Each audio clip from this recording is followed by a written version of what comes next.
Hello everybody, another beautiful sunny day here in Rome, Italy. Actually, it's my last day here before tomorrow I get back to Asia.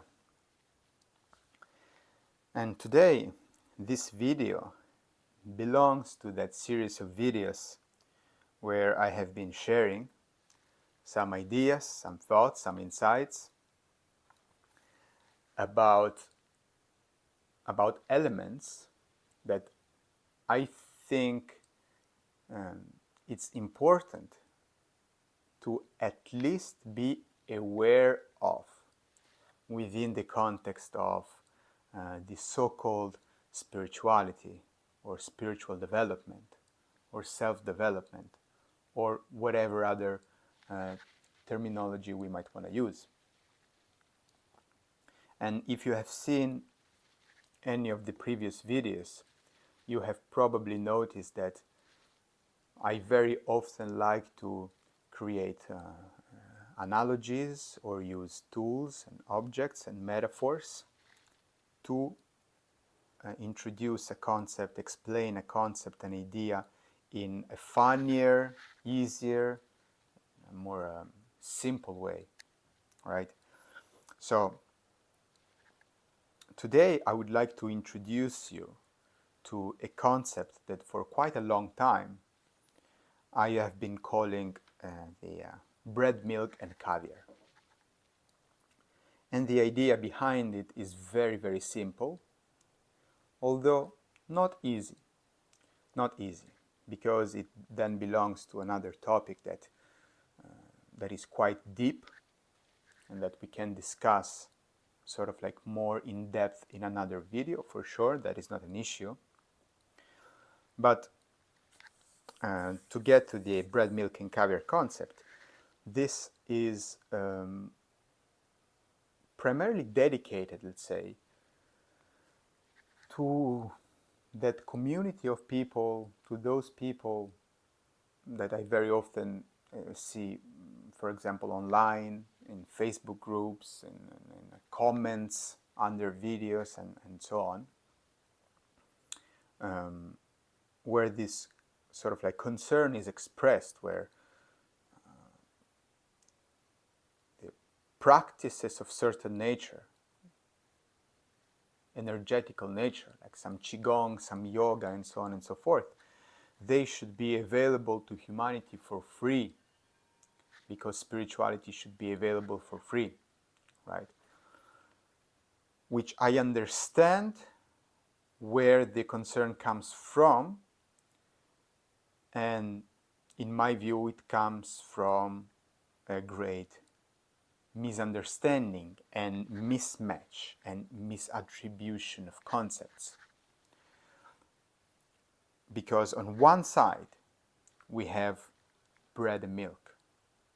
On the other side, separate, we have caviar.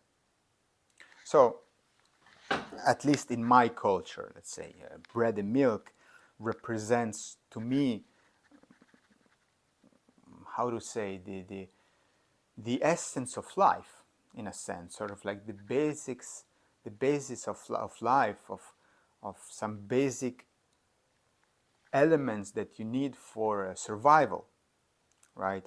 So I'm not saying that somebody should get these elements for totally free. There must be some exchange for it, but any person should be provided with these essential elements for life, right, to survive.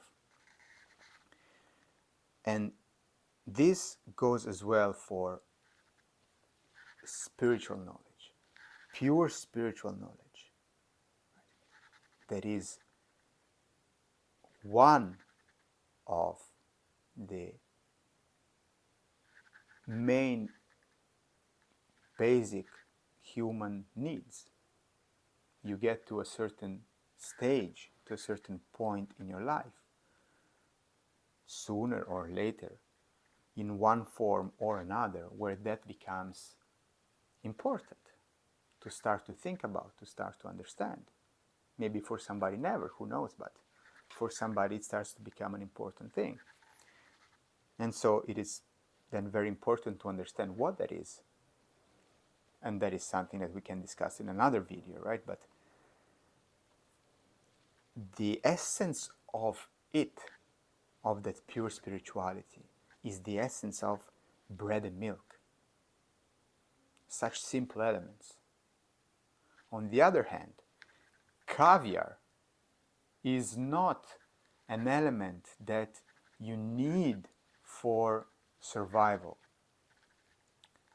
And actually, funny enough, you see, caviar is an extremely expensive product, and this caviar, you see, is red caviar. It's not black caviar, because black caviar, which is way more expensive, I can't afford. So I had to get red caviar for this video instead of the black one, because I can't afford the black one, which is even better because it gives a better now idea of what I'm trying to say. I can't afford black caviar. If somebody can afford black caviar, good for him. But it's not that if I cannot afford that,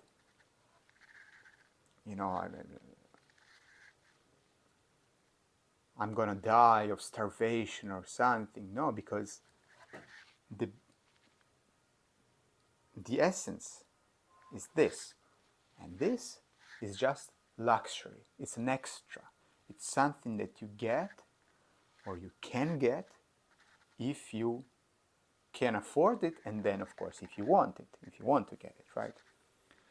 And this mismatch, you see, is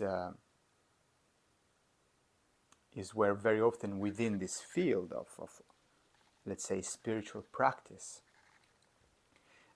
appears to be between practices related to energy, internal transformation of some kind, and pure spirituality, right? Well, the idea that some qigong practice or some meditation practice or some special breathing technique or the ability to manifest certain powers, certain skills, certain energies, right? Or some crazy other form of mysticism from the East rather than some yoga from the Himalayas or some shamanic practice from whatever other region on earth. Those things, you can do them, sure. They're nice, they're fun, but they are like caviar. You do them, you get them, if you can afford them, and if you're interested in that. But that has nothing to do with this. Pure spirituality, that is something different, that is something else. It's something that you can do, you can practice without this, right? And it is something that the more you understand what it is, the more you realize that the knowledge that you're seeking, it doesn't come at a price of such fancy products. So this is just a thought that I think it was important to share. Then other elements, as I said, we can discuss in the future in some other videos. Yeah? And don't mix